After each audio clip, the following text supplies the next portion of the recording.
Assalamualaikum warahmatullahi wabarakatuh. Perkenalkan, nama saya Muhammad Dwi Fadillah Marifin, NIM 292.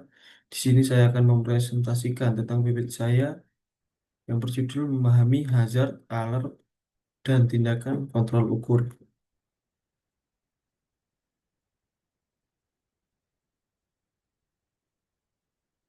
Nah, yang pertama ada hazard. Hazard yaitu situasi atau kondisi yang memiliki potensi untuk menyebabkan kerugian atau cedera. Dalam konteks ketiga, hazard dapat berasal dari lingkungan kerja, bahan kimia, atau proses yang tidak aman. Alat, yaitu prinsip yang menyatakan bahwa risiko harus dikendalikan hingga tingkat yang seaman mungkin dengan mempertimbangkan biaya dan manfaat. Ini berarti bahwa semua langkah yang wajar harus diambil untuk mengurangi risiko. Tindakan kontrol ukur, yaitu langkah-langkah yang diambil untuk mengurangi atau menghilangkan risiko yang terkait dengan hazard, termasuk pengendalian teknik, administratif, dan penggunaan alat pelindung diri atau APD. Nah, alurnya yaitu identifikasi hazard, yaitu mengidentifikasi potensi bahaya di tempat kerja, seperti yang dijelaskan atau yang ada dalam jurnal satu.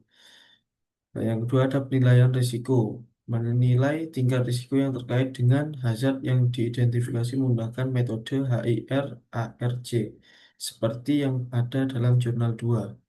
Penerapan alarm mengimplementasikan langkah-langkah kontrol untuk mengurangi risiko hingga tingkat alarm berdasarkan yang ada pada jurnal ketiga.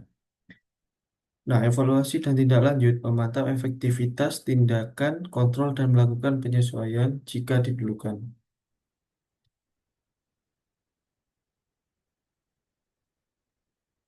Nah, untuk pendapat ahlinya pada jurnal ke-1 menyatakan bahwa penerapan prinsip alarm dalam industri dapat mengurangi insiden kecelakaan kerja secara signifikan dengan mengidentifikasi dan mengendalikan bahaya secara efektif.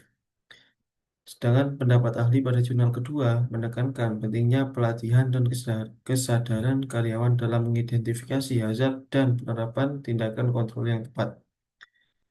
Sedangkan pendapat ahli pada jurnal yang ketiga menggambarkan bagaimana pendekatan sistematis dalam penilaian risiko dapat meningkatkan keselamatan kerja dan mengurangi potensi bahaya. Jenisnya yaitu yang pertama ada fisik, kebisikan suhu ekstrim dan radiasi. Yang kedua ada kimia, paparan bahan berbahaya seperti yang dibahas pada jurnal ke-1. Yang ketiga ada biologis, virus dan bakteri yang dapat mengancam kesehatan. Yang keempat ada ergonomis, cedera akibat postur kerja yang buruk. Yang kelima ada psikologis, stres kerja dan lingkungan yang tidak mendukung. Nah, manfaatnya yaitu yang pertama ada meningkatkan keselamatan, mengurangi insiden kecelakaan dan cedera di tempat kerja, seperti diungkapkan dalam jurnal 2 atau yang berada dalam jurnal 2. Yang kedua ada kepatuhan regulasi, memastikan bahwa perusahaan mematuhi standar keselamatan yang berlaku. Yang ketiga ada efisiensi operasional, mengurangi biaya yang terkait dengan kecelakaan dan cedera. Yang keempat, ada peningkatan moral karyawan. Lingkungan kerja yang amat meningkatkan kepuasan dan produktivitas karyawan. Nah, kesimpulannya pada PPT yang saya buat ini, yaitu penerapan prinsip hazard, alat, dan tindakan kontrol ukur sangat penting dalam menciptakan lingkungan kerja yang aman.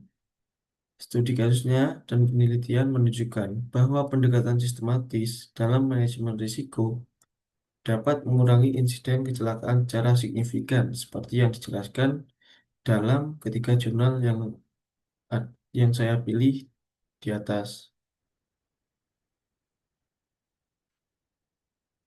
Sarannya yaitu pelatihan rutin, mengadakan pelatihan berkala untuk meningkatkan kesadaran karyawan tentang hazard dan tindakan kontrol sesuai dengan yang ada pada jurnal ketiga. Yang kedua ada audit keselamatan, melakukan audit keselamatan secara berkala untuk mengevaluasi efektivitas tindakan kontrol yang diterapkan. Yang ketiga, keterlibatan karyawan melibatkan karyawan dalam proses identifikasi hazard dan pengembangan tindakan kontrol untuk meningkatkan kepemilikan dan tanggung jawab. Sekian presentasi dari saya, kurang lebihnya mohon maaf. Saya akhiri. Wassalamualaikum warahmatullahi wabarakatuh.